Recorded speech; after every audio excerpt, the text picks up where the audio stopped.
Hindi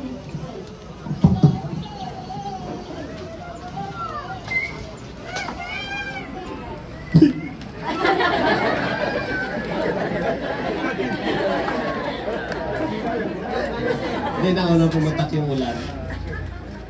Sa lahat po ng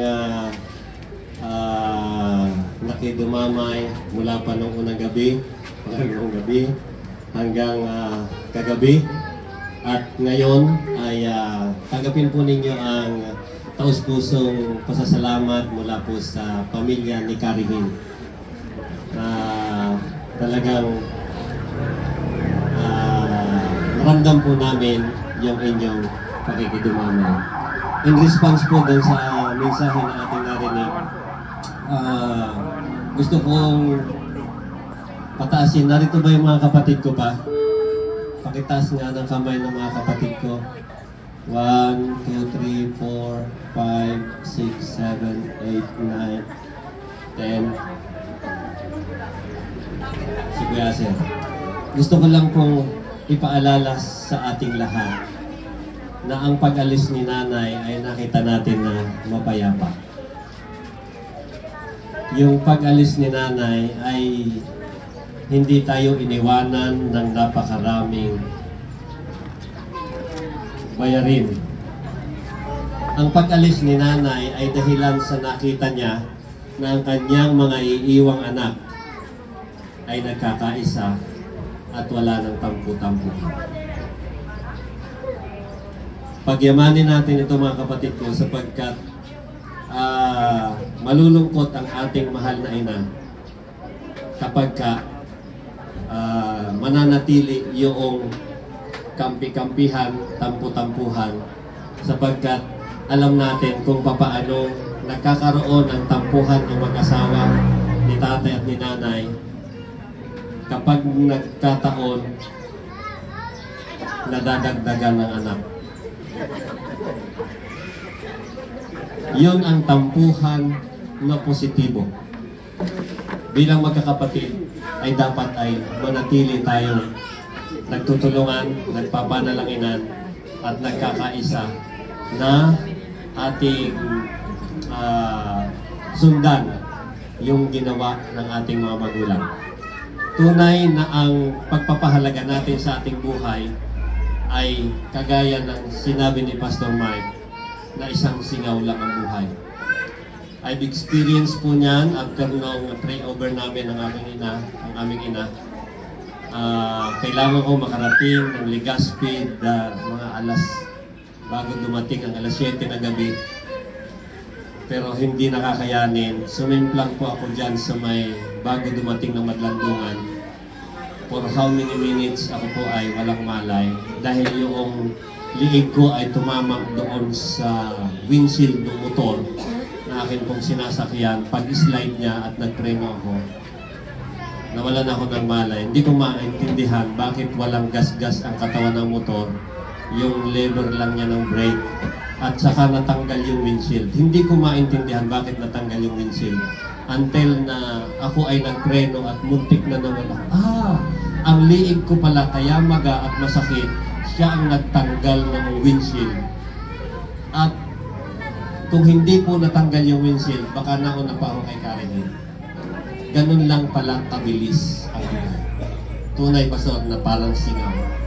Kaya yung pong mensahe na ating napakinggan, tandaan natin na anytime, any seconds, any milliseconds ng ating buhay ay pwede tayong papagpahingahin sa lupang ito. Pero isang bagay ang pinakamaganda kapag pala tayo ay nasa Panginoon. Ano man ang mangyari, sabi dun sa Revelation, bagaman siya ay mamatay, ay mauling, mabubuhay siya kung siya ay namatay sa Panginoon. Dagdagan ko lang yung binanggit ni Ate Raquel kasi hindi nabanggit yung si tatay po kaya at si nanay. Pagkatapos nilang makadalawang anak, nabible-studyhan at nabinyagan at nag-start magbasa ng Bible. Sino po ang nagbabasa ng Bible? Pakitaas kamay. Ano po ang nasa Genesis 1:1?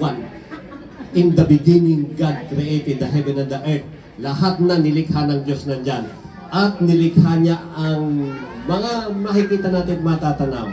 Pag to, nilalang niya at inilikha. Pero may kasunod doon. Kalatan, humayo kayo at magpakarami. After ng gawing mag-asawa si Adan at Sheba, humayo kayo at magpakarami, kalatan ninyo ang buong lupa. Doon pa lang po naging matibay na parasunod ng Bible ang tatay namin at ang nanay namin. Kasi kinalatan talaga ang buong lupa. 16 lang ang naging anak. Sabi ko nga, kung sila ay talagang mag-sweetheart, baka 24 kami. Pero nung po ako nagbasa din ng Bible, nilapitan ko yung tatay ko before siya ay siguro nung mag-start siya ng bedridden. Sabi ko, tay, di ba nagbasa ka ng Bible? Oo. Di ba sinunod mong Bible? Kulang. Kasi sabi doon, humayo kayo at magpakarami. O di ba? Sabi ko, dapat 4 lang. Kung 4, lalabas ka pa rin ng pang-10 sa ibang tao. Kasi pang-10 ka. Kasi po ang inalikon ay type. Ika-10, 1, 2, 3, 4, 5, 6, 7, 8, 9. Sa Panginoon yan. Sabi niya sa akin, lalabas ka pa rin ng pang-10.